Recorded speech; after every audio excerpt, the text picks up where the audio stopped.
Quick, send help. This is the Colonialist, and I'm under siege from my Asian Marauder Ant colony, Carebara Affinis. My Asian Marauder Ants have decided to march. They've built walls right up to the lid of the setup, and they're desperately trying to escape. They did not give me much notice, and I did not have long to create their new setup. I had to sacrifice my spare Polyacus pod that was specially built for my Polyacus dive colony. I personally call them the pods, but these circular outworlds are available from Ant.Boy UK. Links are found in the description.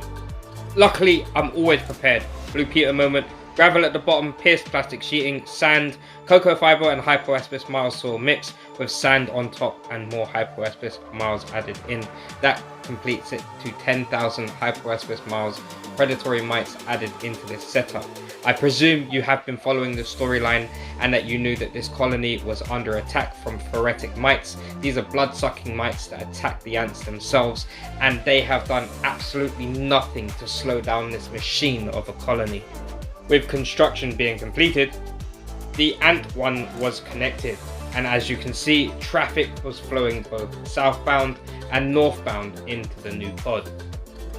A word of warning to those thinking of keeping this species: be prepared, have plenty of housing. I was caught a little bit short with this, but I do actually have a design for a nest that I've been working on with Ant.Boy UK, and he is going to be sending me over those pods very soon. It just so happened that this colony decided to rebel. Completely rebel. But they're now happy, and they're conquering their new lands. As you can see, they're quite ferocious. I even filmed one hunting down a poor springtail. I mean, just check it out. It grabbed the springtail. It's gonna polish it off and disappear it back to the colony. It seems I'm gonna be constantly replacing the cultures of springtails and other cleaner insects because they simply do not let anything around them survive. Which is probably why they're called Marauder Ants, because they are like pirates of the land. These Carebara Affinis workers are absolutely and utterly tiny. Just look at her struggling with that springtail. But she will overcome it. Believe me, this species will overcome anything in their path. I suppose I should begin to cover some of the features. This worker's currently taking back the springtail to one of the cork bark hides that I've put in place. I've also dug this original hole, and I let 5 earthworms dig their way through, just to create some tunnels to help the colony. This might be a little spoiler, but boy do I regret putting in those worms, because I feel pretty bad. Marauder ants will happily take advantage if you begin a nest for them. As you can see, they're happily taking advantage of the springtail population. If you look carefully, you can see a few more being carried by the workers. Those poor things. With the new lands being conquered and everything within the new lands being subjugated, I thought it's perhaps time I should make an offering to appease this colony before they decide to march again. So here I've got a sub-adult dubia roach. Best practices for safe feeding: I'm using boiling water to sterilize the dubia roach because it could have mites or harmful parasites on it, and I do not want to transfer that to my colony. So I simply dip it in the boiling water, give it a good shake, and then I offer it to the ants. So I'm hoping, like the kings of old facing Viking raiders, I can give them this gold and get them to stop trying to escape the pots. They do seem to like their new territory though, and they really seem to like the offering. Look at it go! Bye. One thing that strikes me about Asian Marauder Ants is they do not stop. I mean, look at them crisscrossing the territory. They own it. It's theirs. Nothing will get in their way. But this gave me an opportunity to knock down all the walls they had created in the old pod trying to escape, and reapply a load of anti-climb to stop them from escaping. Links in the description on that one. With Operation New Lands being fast-tracked, I was caught off guard and it was getting late at night. I was hoping to get as much filming as I possibly could. I was watching them move in and I was watching them take over this piece of cork bark here. They pretty much like that because that's where the tube filters into the pod. And I also replaced the tube because the first tube I had a kink in it and it would have made it really difficult for the queens to get past. If you've been following the storyline, then you know that this was the personal colony of the ant lady and it was a 4-queen colony.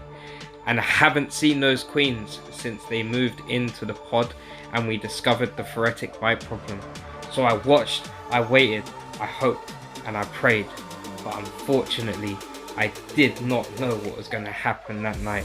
I got the call and I had to go because my son was being born and he arrived that morning. But I can say, luckily with that miracle as well, I got back to see one queen being moved into the setup. Now I can't say there are the other queens in there or there's just one queen left. I genuinely do not know. I was just thankful to be at least getting the opportunity to catch one of them on film.